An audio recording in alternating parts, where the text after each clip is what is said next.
E aí, pessoal? Bom dia, boa tarde, boa madrugada, boa noite também. Eu sou o professor Wesley Magalhães e hoje nós estamos aqui para deixar algumas dicas de direito constitucional no artigo 5º referente a direitos e garantias fundamentais. Eu separei alguns incisos que pode aí cobrar nos mais variados concursos e também algumas jurisprudências referente a esses incisos que nós vamos estudar aqui hoje. E para essa aula eu acho fundamental que você esteja com a sua Constituição Federal aí ao lado para acompanhar junto com a gente e também estar atento aí às jurisprudências e também ao que vamos falar. Direito constitucional, direitos e garantias fundamentais. Aí tem o meu Instagram, qualquer dúvida você pode estar mandando por lá ou também pelos canais oficiais aqui do Monster. Nós vamos começar pelo artigo 5º e já vamos à leitura e também eu vou deixar para vocês algumas jurisprudências e eu peço que você acompanhe aí pela sua Constituição. Artigo 5º. Todos são iguais perante a lei, sem distinção de qualquer natureza, garantindo-se aos brasileiros e aos estrangeiros residentes no país a inviolabilidade do direito à vida, à liberdade, à igualdade, à segurança e à propriedade nos termos seguintes. De início aqui, eu quero tratar sobre o princípio da igualdade. Um princípio muito importante e que já tivemos e direto temos aí algumas jurisprudências, alguns entendimentos do Supremo Tribunal Federal referente a esse princípio da igualdade. O primeiro é em relação ao TAF, que eu gostaria de deixar para vocês. E vamos dar um exemplo. Suponha que você esteja estudando aí para as carreiras policiais e que tem o TAF, e você está ali há 2 meses de fazer a sua prova, né, o seu teste físico, passar pelo TAF, e você sofre uma lesão temporária. Neste caso, você poderia solicitar, junto à banca, junto ao órgão ali que está fazendo o concurso, a remarcação do seu teste físico, né, do teste de aptidão física. O Supremo Tribunal Federal já decidiu sobre isso, vou deixar aqui para vocês, no recurso 230, que não é possível a remarcação do TAF por pessoa que lesionou ali durante o treino. Então, se a pessoa está treinando ali e teve uma lesão há 2 semanas antes da sua prova, ela não vai conseguir remarcar o teste de aptidão física.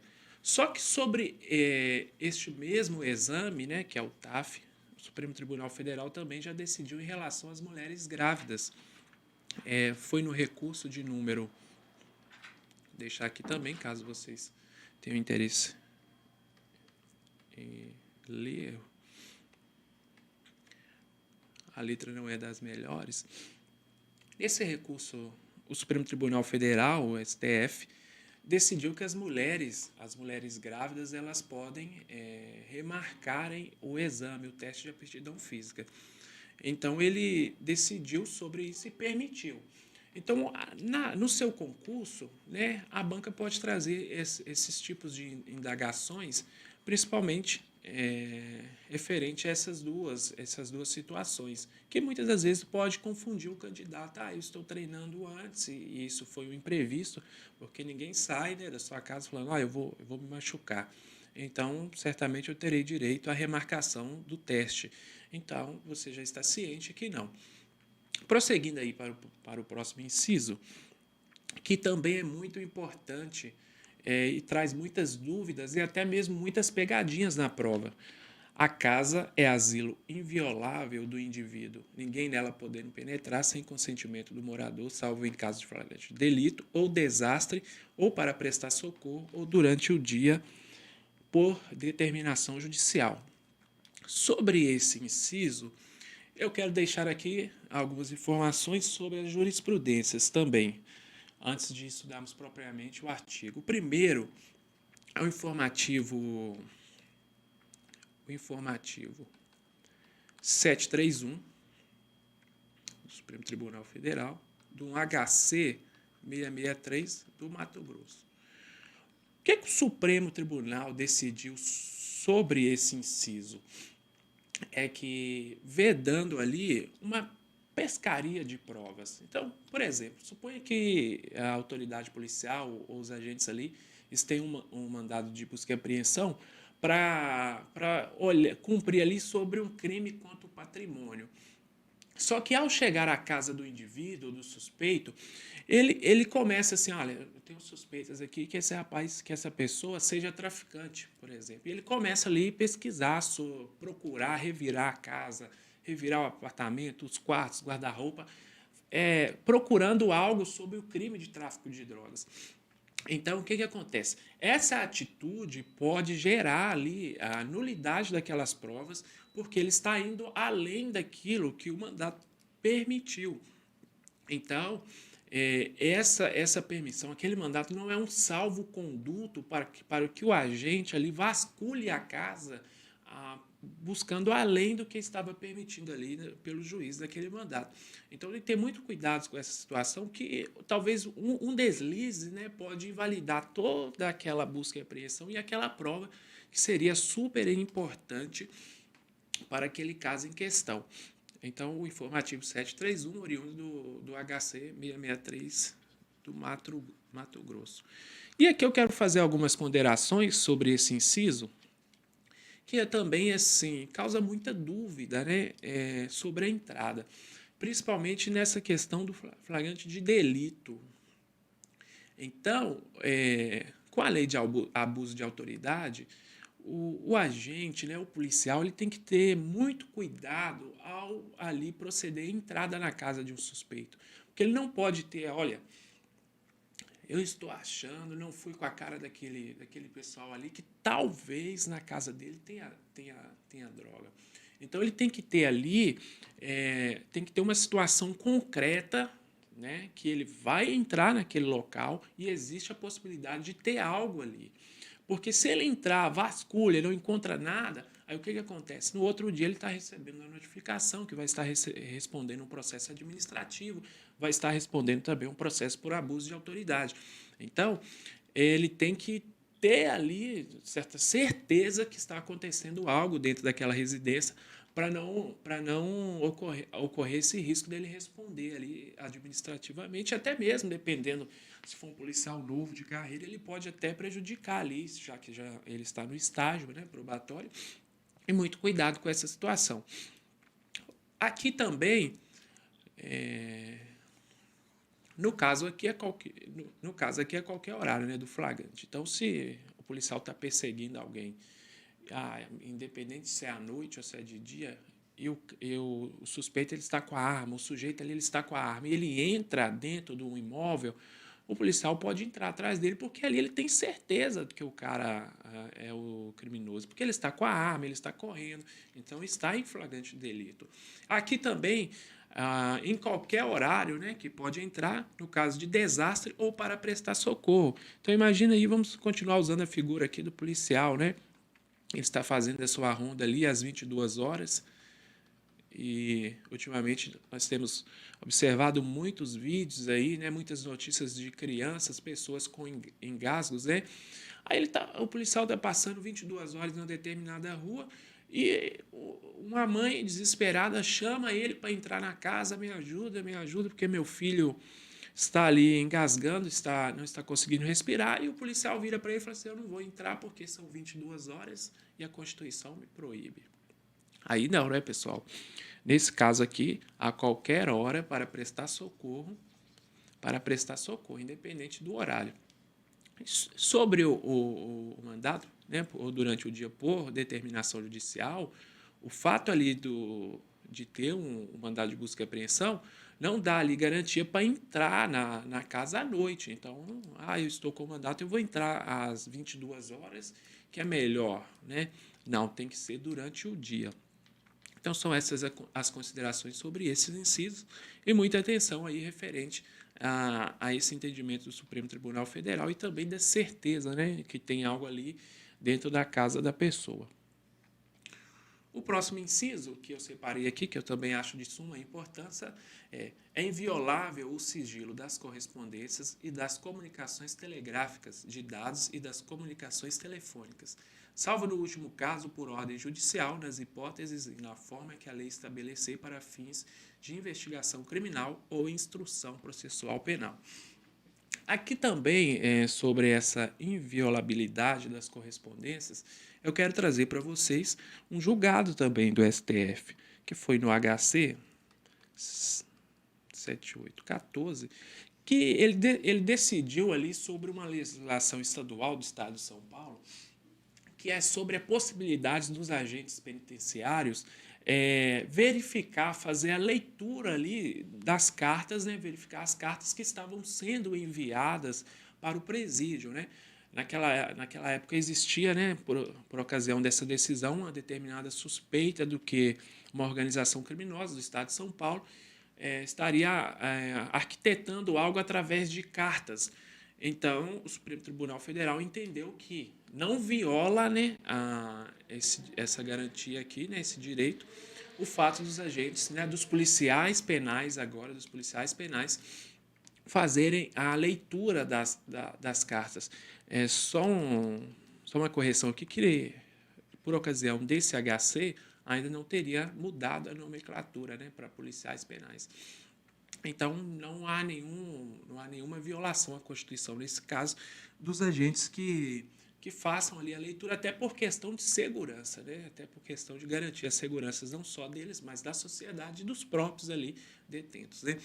Ainda sobre esse inciso, é importante aqui fazermos outra consideração, que é sobre o WhatsApp, né, que é usado como prova. O Supremo Tribunal também já decidiu sobre essa questão, que é no caso ali, vamos dar o exemplo também aqui novamente, de uma abordagem policial, e que ele aborde um sujeito e ali, aproveitando de um momento de distração, ele pega o celular e faça a leitura daquele código QR para abrir o WhatsApp web. Então, o Supremo Tribunal, o STJ, né, por sinal, ele considerou inválida uma prova obtida, sim, através do WhatsApp web. Por quê? Porque ela não gera confiabilidade. Então, imagina só, faz o WhatsApp web, hoje, com a atualização, ele pode funcionar até offline. Então, o tribunal entendeu que essa prova não gera confiabilidade porque ela pode ser modificada. Então, quem está ali operando, né, pelo WhatsApp web, ele pode mandar mensagem, ele pode apagar. Em alguns casos, no celular pode não notificar que está ali conectado. Então, o STJ ele veio e decidiu que é inconstitucional essa prova obtida dessa forma. Outra coisa também é sobre a extração das conversas do WhatsApp. Então, necessita de uma autorização judicial para que ocorra ali a extração das conversas do WhatsApp, sob pena também daquela prova ser invalidada. Então, recapitulando aqui sobre as jurisprudências, né, nesse inciso, que é bom que você saiba, é sobre a possibilidade dos policiais penais, né, olharem as cartas que ali estão chegando, e também sobre o acesso ao WhatsApp dos detentos, né, dos suspeitos. O próximo inciso, que também tem algumas considerações importantes e também entendimentos jurisprudenciais, que diz assim: todos podem reunir-se pacificamente, sem armas, em locais abertos ao público, independentemente de autorização, desde que não frustrem outra reunião anteriormente convocada para o mesmo local, sendo apenas exigido prévio aviso à autoridade competente. Esse inciso, as bancas gostam de confundir muito um candidato, trocando algumas palavrinhas. A primeira dela aqui é sendo apenas exigido prévio aviso. O que as bancas gostam de colocar aqui nesse inciso? Falando que a pessoa tem que solicitar autorização na prefeitura, no local do governo, alguma autoridade. Aqui o inciso, né, esse inciso é claro ao dizer, sendo apenas exigido prévio aviso. Então, ele não tem que ir lá protocolar, solicitando autorização. E a Constituição quis trazer isso aqui do prévio aviso, até de uma certa forma, para preparar ali, né, o local onde será. Talvez tenha que mudar o trânsito, talvez tenha que reforçar a segurança, a depender ali do que vai ter. Então, eu creio que foi essa a intenção. Ainda na análise, em locais abertos, desde que não frustrem outra reunião anteriormente convocada para o mesmo local. Então, qual que é a intenção aqui? Também evitar conflitos, né? Imagina que tem ali dois movimentos, um movimento A, um movimento B, e um é contrário ao outro. Certamente, não daria certo os dois ali em uma manifestação conjuntas, né? Então, não pode ser ali frustrar a reunião um do outro. E sobre esse inciso também, pessoal, nós temos também jurisprudências em relação a ele, que o Supremo Tribunal Federal já decidiu sobre essa questão do aviso prévio. Hoje, com o avanço das redes sociais, as informações elas assim se espalham em coisas de segundos. Então, o que o Supremo entendeu decidiu sobre esse prévio aviso? Que no caso de que tem ali uma comunicação prévia, né, que tem ali uma comunicação chamando uma divulgação através das redes sociais, através do WhatsApp, em que tem a circulação da informação sobre aquela reunião, sobre aquele movimento, o Supremo Tribunal entendeu que não é necessário o aviso prévio ali, porque já teve de certa forma, a divulgação daquele movimento que iria acontecer ou que vai acontecer. Então, é importante nós levarmos esse entendimento para a prova e gravar sobre essa questão do prévio aviso, para não confundir quando chegarem lá e falarem que tem que solicitar autorização. É apenas aviso, né, que é totalmente diferente de autorização. Continuando aqui com nossos incisos, é plena liberdade de associação para fins lícitos, vedada a de caráter paramilitar. Então, aqui é apenas conceito A, vedada de caráter paramilitar. As pessoas podem se associar, associação de bairro, associação voltada para alguma categoria. A Constituição aqui vedou a paramilitar. O que seria a associação paramilitar? Seria aquelas pessoas, vamos fazer aqui uma associação de proteção do bairro com pessoas fardadas e com armas letais, mas que não são policiais, não são agentes públicos.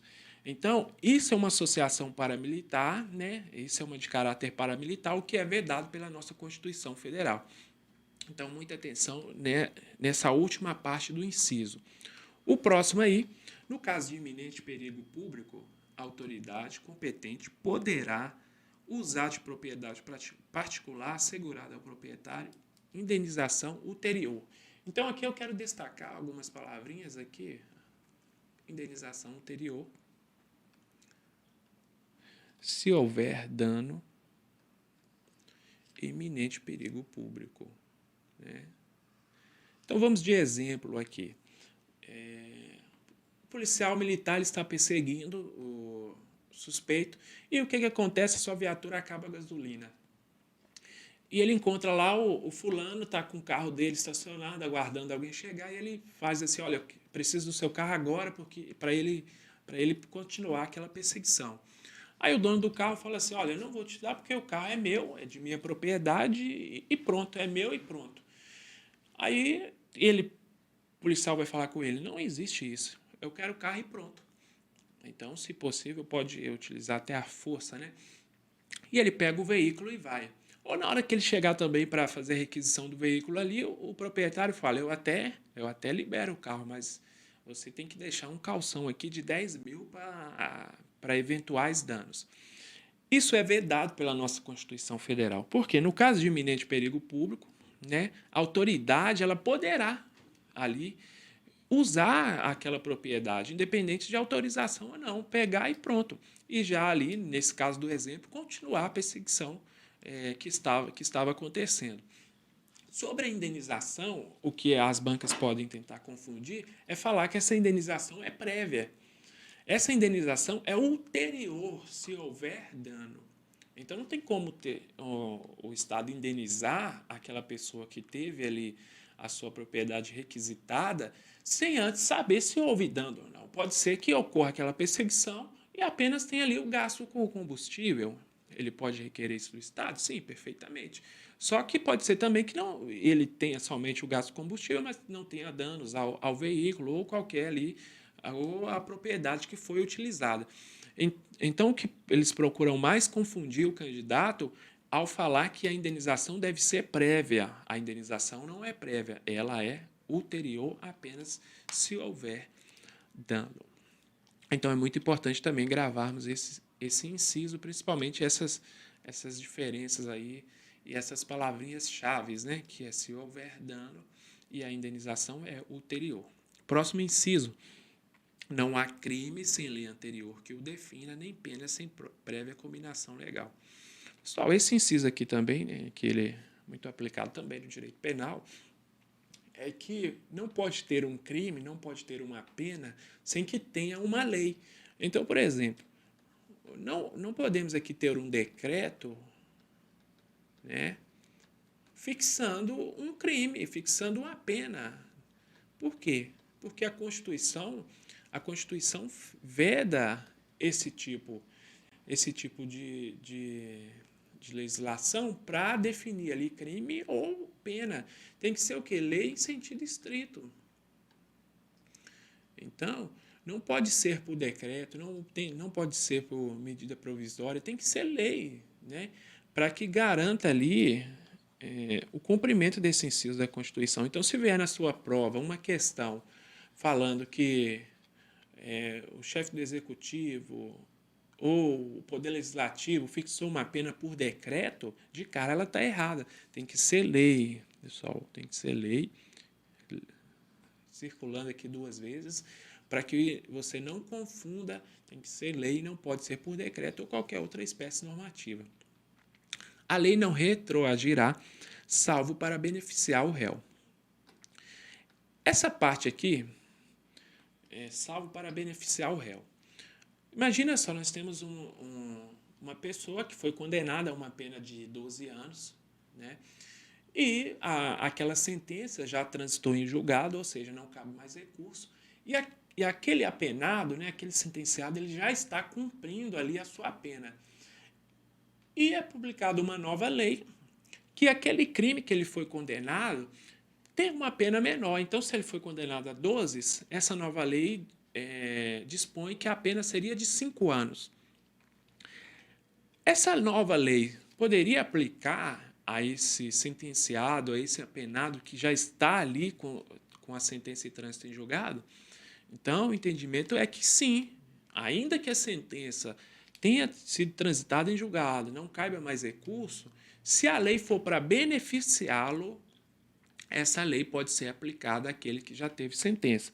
Só que, ao contrário, né, aqui da irretroatividade da lei, né, que não é benéfica, então nós temos aqui um sujeito que, você está como exemplo, né, o crime de quanto patrimônio, um furto e a pena é de 5 anos, exemplo, né, só para contextualizar aqui. E ele comete esse crime e durante o processo sai uma nova lei falando que a pena não é mais de 5, é de 15 anos. Essa nova pena não pode retroagir para aplicar ele, porque é uma lei que não vai beneficiar o réu. Então, você grave que a lei apenas vai retroagir, se for para beneficiar o réu. E pode retroagir ainda que a sentença tenha transitado em julgado e a sentença ali já esteja em cumprimento. Então, aqui até é importante fazer uma consideração que, nesse caso, o juiz não vai ser aquele juiz que o condenou. Por quê?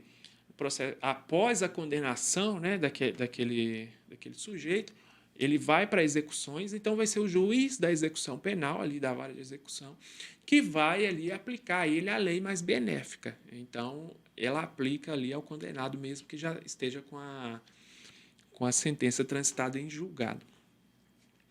Aqui também é outra situação que as bancas gostam de confundir, que é sobre os crimes inafiançável e imprescritíveis.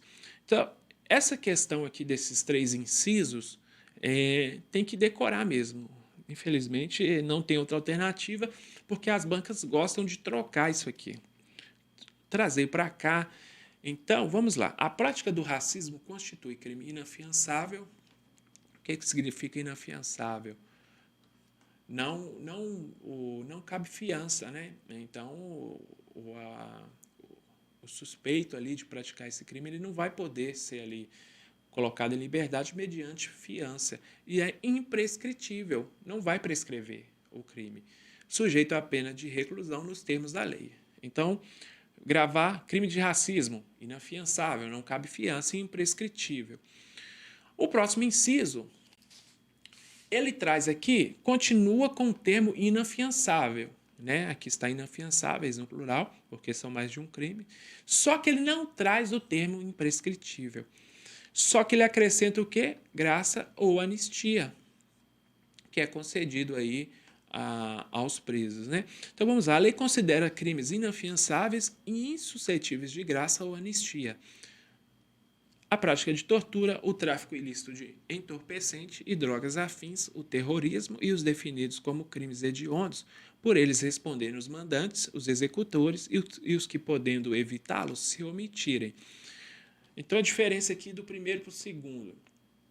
Continua inafiançável, mas não é imprescritível.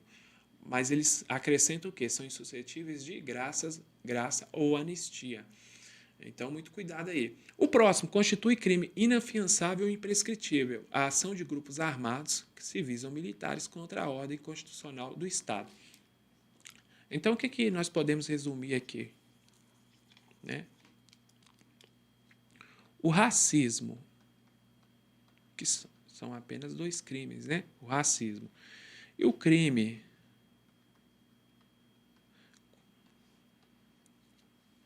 contra a ordem constitucional e o Estado democrático são os crimes que são inafiançáveis e imprescritíveis. Apenas esses dois. Os outros aqui citados, eles são inafiançáveis, mas não são imprescritíveis, mas são insuscetíveis de graça ou anistia. Então, essa é a diferença que é pequena que vocês têm que levar para a sua prova, ok? Então, é letra de lei mesmo, pessoal.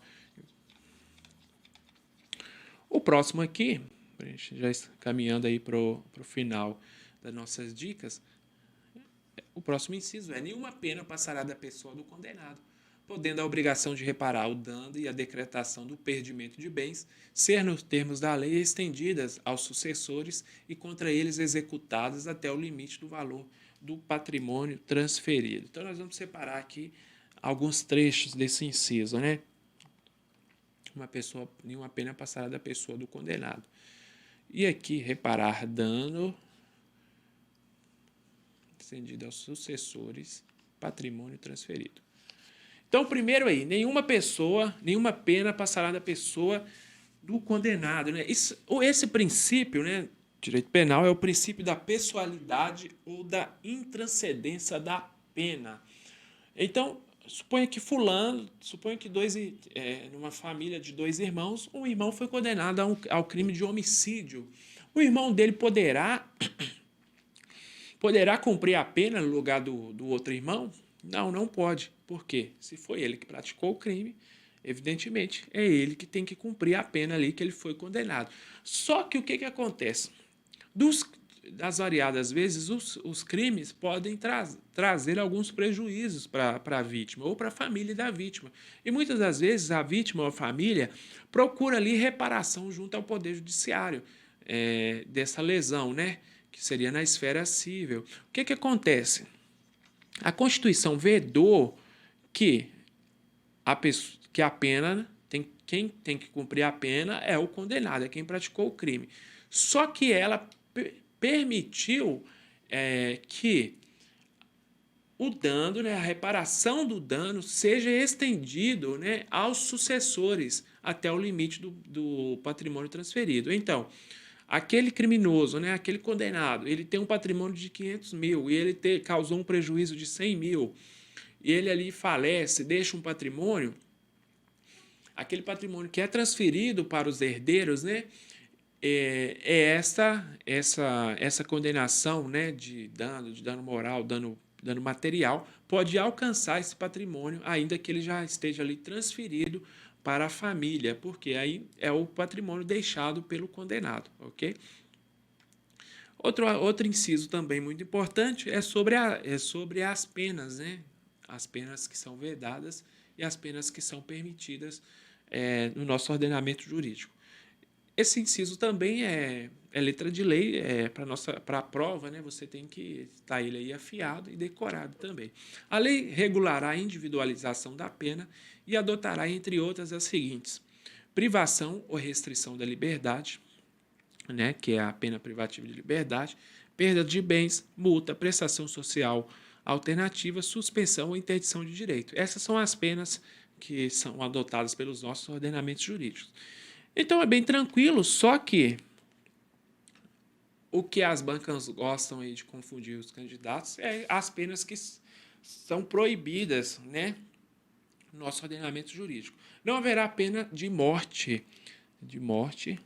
salvo em caso de guerra declarada nos termos do artigo 84 da nossa Constituição Federal. Olha só, então, no caso de guerra, a pena de morte é permitida. Lá no o direito penal militar disciplina essa questão da pena de morte, que será por fuzilamento. Aqui, nós já temos jurisprudências, e é interessante sobre essa pena de morte, é que não pode ter uma emenda à Constituição, não pode ter algo aqui tentando mudar. Olha, vamos fazer uma emenda constitucional para permitir a pena de morte para o crime de homicídio. Não pode. Não pode alterar isso aqui, porque é vedado pela nossa Constituição, então apenas em caso de guerra declarada. A pena de caráter perpétuo, né? Nós temos aí o limite definido pelas nossas leis da quantidade de tempo que os condenados podem ficar presos. Então, não pode ali o condenado ficar preso há 150 anos, né? O que é vedado pela nossa Constituição. De trabalhos forçados, né? E lembrando que é permitido o trabalho do preso, mas aqui a Constituição está vedando os trabalhos forçados, né? Vai colocar o preso para trabalhar 24 horas, não vai dar alimentação, não vai dar assistência. Então, a Constituição veda os trabalhos forçados de banimento e as penas cruéis. O Supremo Tribunal já decidiu, né, os tribunais superiores, várias vezes sobre essa situação. Nós já tivemos decisões sobre as mulheres grávidas que estejam ali em gestação, que elas podem ir para a prisão domiciliar. Na época da pandemia, nós tivemos também a decisão de algumas pessoas, né, pertencentes ao grupo de risco, também cumprir prisão domiciliar. Então, sempre há assim, alguma decisão, alguma modificação sobre essa questão das penas. Mas lembrando aí, quando vier cobrando na sua prova uma pena cruel, uma pena que não está prevista na Constituição, certamente aquela alternativa será errada. O próximo aí: ninguém será preso senão em flagrante delito ou por ordem escrita e fundamentada de autoridade judiciária competente, salvo nos casos de transgressão militar ou crime propriamente militar definidos em lei. Então, pessoal, aqui ninguém pode ser preso à toa, né? Eu não fui com a cara do sujeito e vou dar voz de prisão para ele. Lembrando que qualquer pessoa do povo pode dar voz de prisão. Então, independente se você seja ou não um agente, seja um policial, mas se você verifica que uma pessoa ela está fazendo algo ali que não está dentro das leis, você pode sim dar voz de prisão a ela, o que é permitido. O próximo: a prisão de qualquer pessoa e local onde se encontra serão comunicados imediatamente ao juiz competente e à família do preso ou à pessoa por ele indicada. Então, o que acontece? O sujeito ali, ao ele ser preso, ele é conduzido à delegacia. Então, a autoridade policial comunica ao juiz, né? Ele comunica o juiz. Hoje nós temos também a previsão da audiência de custódia. Ele vai comunicar ao juiz sobre a prisão, porque o juiz tem que deliberar sobre aquele auto de prisão em flagrante. Se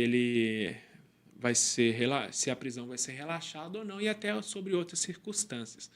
Então, comunique imediatamente ao juiz ali e também à família do preso, né? Vai ter que comunicar a família ou alguém por ele indicada. E então, se não for feita essas situações, né, esses comandos deixados pela Constituição Federal, pode até ali invalidar aquela prisão em flagrante. Não o processo que pode originar, mas somente aquele ato ali. Então, a Constituição deixou expresso ali que ocorrem essas comunicações. E também ela trouxe aqui outro direito do preso, que ele tem que ser informado, que ele pode permanecer calado, sendo-lhe assegurada a assistência da família e do advogado. Então, aqui sobre a questão do advogado, se ele não tiver o advogado constituído para acompanhar ali naquela questão da prisão, a autoridade policial deverá comunicar à Defensoria Pública. Só que se ele tem ali, né, o advogado constituído, o advogado pode acompanhar, considerando aqui que a atuação, né, ali na delegacia, uma atuação discricionária, o delegado pode permitir ou não que o advogado faça a pergunta, mas não pode impedir que aquele preso tenha o acompanhamento ali do advogado. Então, são esses os direitos de comunicar, né, o local onde está preso, a família e também o advogado.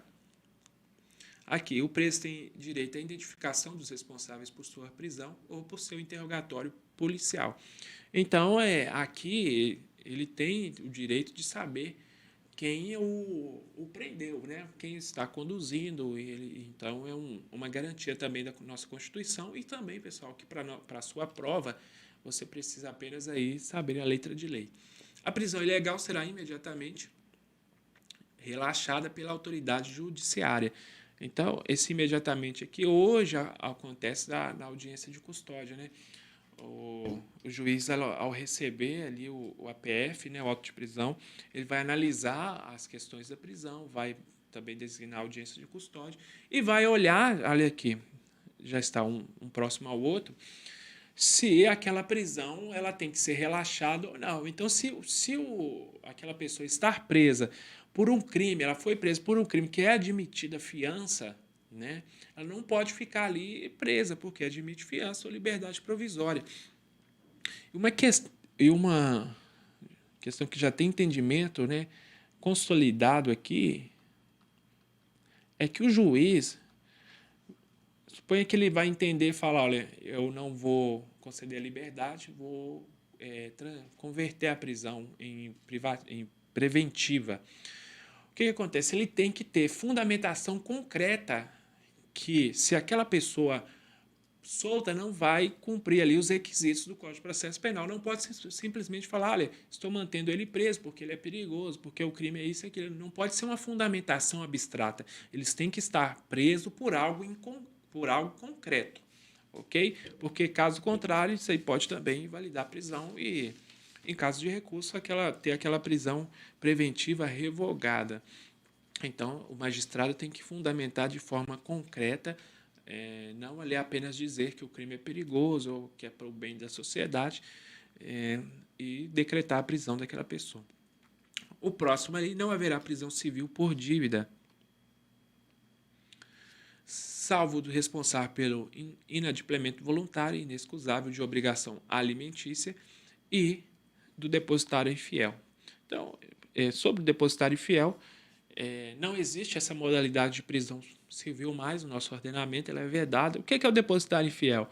A gente pode citar, por exemplo, aqui aquela pessoa que tem aquele carro financiado e aquele veículo não pertence ainda à pessoa, ela pertence ao banco, porque ele está financiado. Então, quando ocorre ali a busca e apreensão daquele bem, né, por inadimplemento, o juiz nomeia um depositário para aquele bem. Então, se aquela pessoa não cumprisse ali os requisitos, não entregasse o bem, ele era considerado um depositário infiel. Então, era permitida a decretação civil, da prisão civil, desse depositário, dessa pessoa. Só que foi vedado no nosso ordenamento. Hoje só é permitido a prisão civil por dívida de pensão alimentícia, né? Que no caso aí devendo as últimas prestações, aquele executado, né? Ele será intimado ali. É claro que ele não é preso de imediato. Aqui na prisão civil por dívida, às vezes as pessoas confundem, né? E fica com certo medo. Eu não paguei um mês de pensão e já vem direto um mandado de prisão. Não é assim. Então, primeiro o juiz vai intimar aquela pessoa, vai mandar intimar para que ela pague o valor devido indicado ali pela genitora, ou ele justifique o porquê não pagou, ou ele apresente ali os comprovantes, talvez ele já pagou. Então não é direto ali, já deveu o primeiro mês, já está ali já está caminhando para prisão. Não. O devedor ele vai ter a oportunidade de pagar ou comprovar que pagou ou justificar também o que é garantido pela lei. Então, o que pode tentar confundir aí vocês é falar que existe a prisão do depositário infiel, que já é vedado aí do nosso ordenamento. Pessoal, essa foi algumas dicas que eu considero importante. É claro que todo o artigo 5º da nossa Constituição Federal ele é super importante para qualquer prova, independente da banca, do órgão. Então, por hoje, foi algumas dicas pontuais, trazendo alguns entendimentos de jurisprudências que eu acho fundamental que você tenha aí como base para acompanhar a sua prova, tudo bem? Qualquer dúvida, como eu disse no início, você pode estar deixando aí nos canais oficiais e eu estou à disposição também. Muito obrigado aí pela sua companhia e qualquer coisa é só nos chamar.